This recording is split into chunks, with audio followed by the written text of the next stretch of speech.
Hi friends, Mr. Skyer here. Today we're going to get started with Chapter 6, The First Two Finders. The very next day, the first golden ticket was found. The finder was a boy named Augustus Gloop, and Mr. Bucket's evening newspaper carried a large picture of him on the front page. The picture showed a 9-year-old boy who was so enormously fat he looked as though he had been blown up with a powerful pump. Great flabby folds of fat bulged out from every part of his body, and his face was like a monstrous ball of dough with two small greedy eyes peering out upon the world. The town in which Augustus Gloop lived, the newspaper said, had gone wild with excitement over their hero. Flags were flying from all the windows, children had been given a holiday from school, and a parade was being organized in honor of the famous youth. "I just knew Augustus would find a golden ticket," his mother had told the newspaper men. "He eats so many bars of chocolate a day that it was almost impossible for him not to find one. Eating is his hobby, you know. That's all he's interested in. But still, that's better than being a hooligan and shooting off zip guns and things like that in his spare time, isn't it? And what I always say is, he wouldn't go on eating like he does unless he needed nourishment, would he? It's all vitamins anyway. What a thrill it would be for him to visit Mr. Wonka's marvelous factory. We're just as proud as anything." "What a revolting woman," said Grandma Josephine. "And what a repulsive boy," said Grandma Georgina. "Only 4 golden tickets left," said Grandpa George. "I wonder who will get those." And now the whole country, indeed, the whole world seemed suddenly to be caught up in a mad chocolate-buying spree, everybody searching frantically for those precious remaining tickets. Fully grown women were seen going into sweet shops and buying 10 Wonka bars at a time, then tearing off the wrappers on the spot and peering eagerly underneath for a glint of golden paper. Children were taking hammers and smashing their piggy banks and running out to the shops with handfuls of money. In one city, a famous gangster robbed a bank of £1,000 and spent the whole lot on Wonka bars that same afternoon. And when the police entered his house to arrest him, they found him sitting on the floor amidst mountains of chocolate, ripping off the wrappers with the blade of a long dagger. In far-off Russia, a woman named Charlotte Roos claimed to have found the second ticket, but it turned out to be a clever fake. The famous English scientist Professor Foulbody invented a machine which could tell you at once without opening the wrapper of a bar of chocolate whether or not there was a golden ticket hidden underneath. The machine had a mechanical arm that shot out with tremendous force and grabbed hold of anything that had the slightest bit of gold inside it, and for a moment it looked like the answer to everything. But unfortunately, while the professor was showing off the machine to the public at the sweet counter of a large department store, the mechanical arm shot out and made a grab for the gold filling in the back tooth of a duchess who was standing nearby. There was an ugly scene, and the machine was smashed by the crowd. Suddenly, on the day before Charlie Bucket's birthday, the newspapers announced that the second golden ticket had been found. The lucky person was a small girl called Veruca Salt, who lived with her rich parents in a great city far away.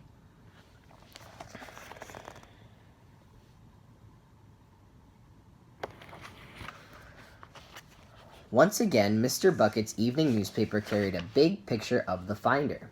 She was sitting between her beaming father and mother in the living room of their house, waving the golden ticket above her head, and grinning from ear to ear.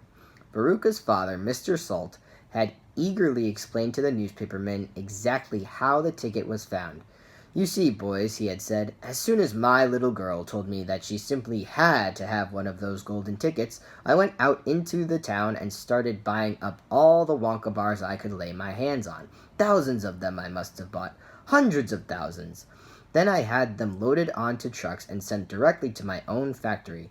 I'm in the peanut business, you see, and I've got about 100 women working for me over at that place, shelling peanuts for roasting and salting. That's what they do all day long, these women. They sit there shelling peanuts. So I says to them, 'Okay, girls,' I says, 'from now on, you can stop shelling peanuts and start shelling the wrappers off these chocolate bars instead.' And they did. I had every worker in the place yanking the paper off those bars of chocolate full speed ahead from morning till night.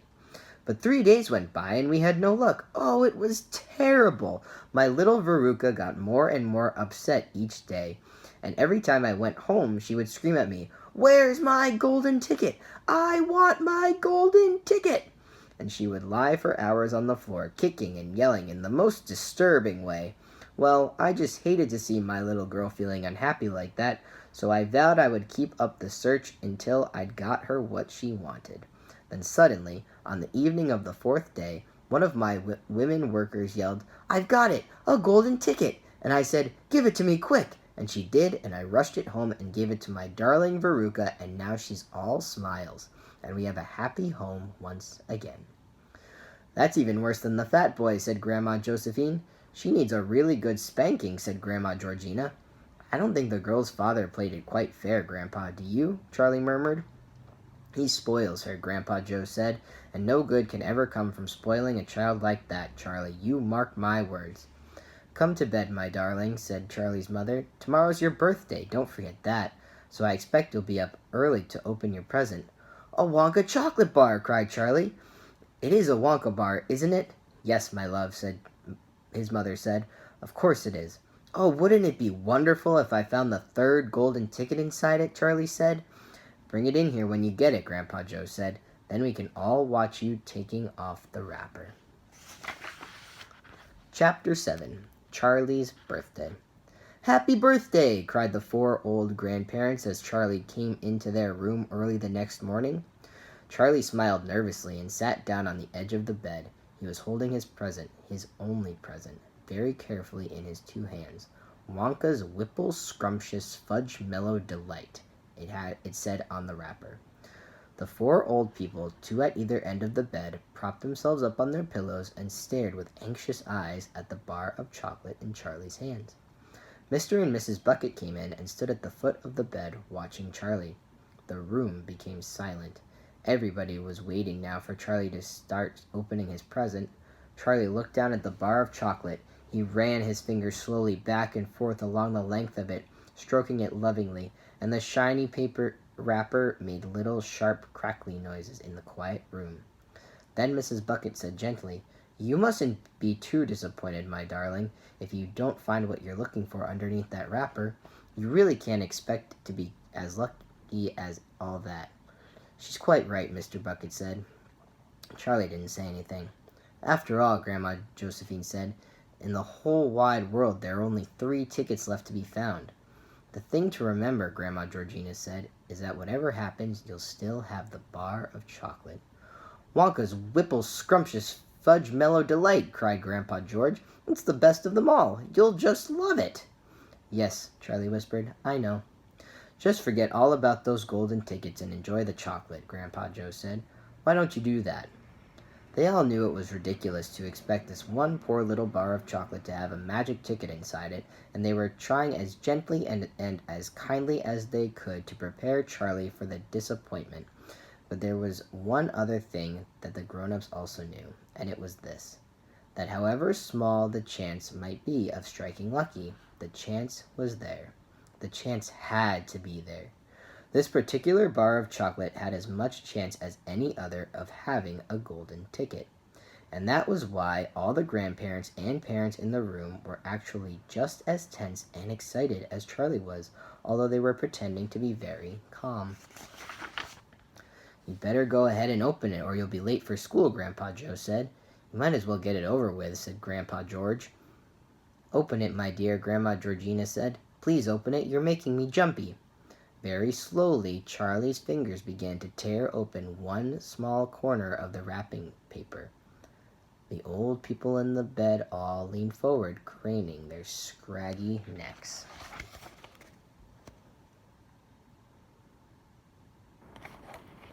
Then suddenly, as though he couldn't bear the suspense any longer, Charlie tore the wrapper right down the middle, and onto his lap there fell a light brown, creamy-colored bar of chocolate. There was no sign of a golden ticket anywhere. "Well, that's that," said Grandpa Joe brightly. "It's just what we expected." Charlie looked up, 4 kind old faces were watching him intently from the bed. He smiled at them, a small, sad smile, and then he shrugged his shoulders and picked up the chocolate bar and held it out to his mother and said, "Here, Mother, have a bit. We'll share it. I want everybody to taste it." "Certainly not," said his mother, and the others all cried, "No, no, we wouldn't dream of it. It's all yours." "Please," begged Charlie, turning round and offering it to Grandpa Joe, but neither he nor anyone else would take even a tiny bit. "It's time to go to school, my darling," Mrs. Bucket said, putting an arm around Charlie's skinny shoulders. "Come on, or you'll be late." Chapter 8. 2 More Golden Tickets Found. That evening, Mr. Bucket's newspaper announced the finding of not only the 3rd golden ticket, but the 4th as well. "2 golden tickets found today," screamed the headlines. "Only 1 more left." "All right," said Grandpa Joe when the whole family was gathered in the old people's room after supper. "Let's hear who found them." "The 3rd ticket," read Mr. Bucket, holding the newspaper up close to his face because his eyes were bad and he couldn't afford glasses. "The 3rd ticket was found by a Miss Violet Beauregard."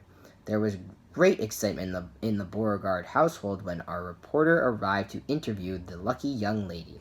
Cameras were clicking, and flashbulbs were flashing, and people were pushing and jostling and trying to get a bit closer to the famous girl. And the famous girl was standing on a chair in the living room waving the golden ticket madly at arm's length as though she were flagging a taxi. She was talking very fast and very loudly to everyone, but it was not easy to hear all that she said because she was chewing so ferociously upon a piece of gum at the same time.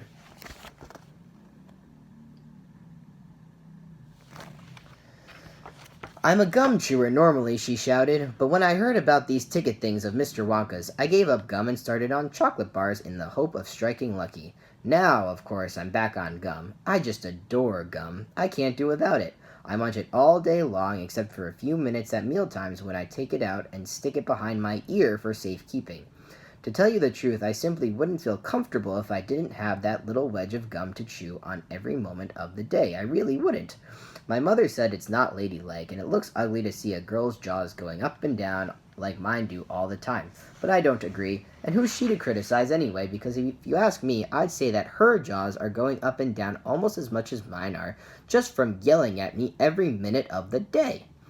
"Now, Violet," Mrs. Beauregard said from a far corner of the room where she was standing on the piano to avoid being trampled by the mob.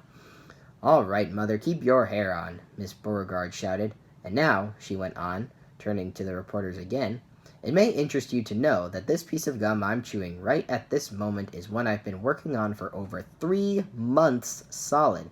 That's a record, that is. It's beaten the record held by my best friend, Miss Cornelia Princemetal, and was she furious. It's my most treasured possession now, this piece of gum is. At night time, I just stick it on the end of the bedpost, and it's as good as ever in the mornings. A bit hard at first, maybe, but it soon softens up again after I've given it a few good chews. Before I started chewing for the world record, I used to change my piece of gum once a day. I used to do it in our lift on the way home from school.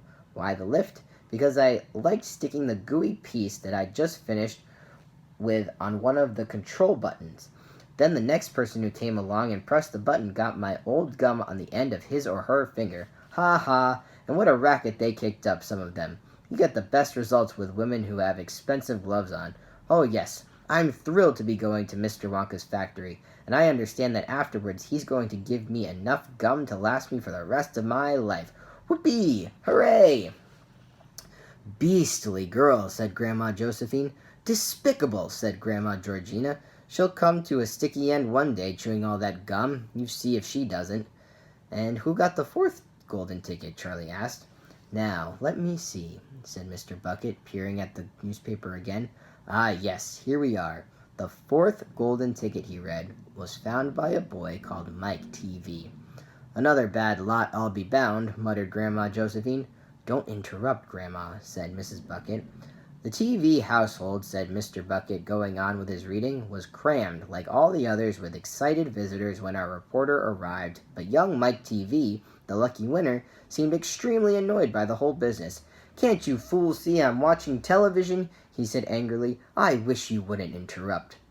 The 9-year-old boy was seated before an enormous television set with his eyes glued to the screen, and he was watching a film in which one bunch of gangsters was shooting up another bunch of gangsters with machine guns.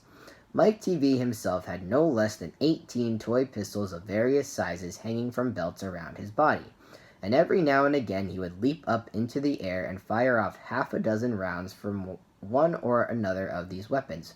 "Quiet!" he shouted when someone tried to ask him a question.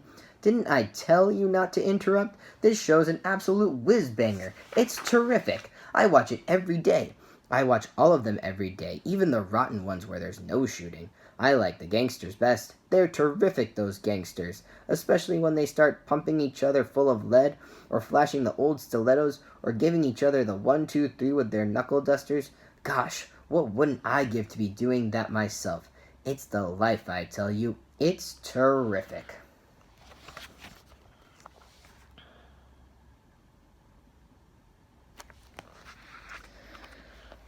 "That's quite enough," snapped Grandma Josephine. "I can't bear to listen to it." "Nor me," said Grandma Georgina. "Do all children behave like this nowadays? Like these brats we've been hearing about?" "Of course not," said Mr. Bucket, smiling at the old lady in the bed. "Some do, of course. In fact, quite a lot of them do. But not all." "And now there's only one ticket left," said Grandpa George. "Quite so," sniffed Grandma Georgina. "And just as sure as I'll be having cabbage soup for supper tomorrow, that ticket'll be going to some nasty little beast who doesn't deserve it."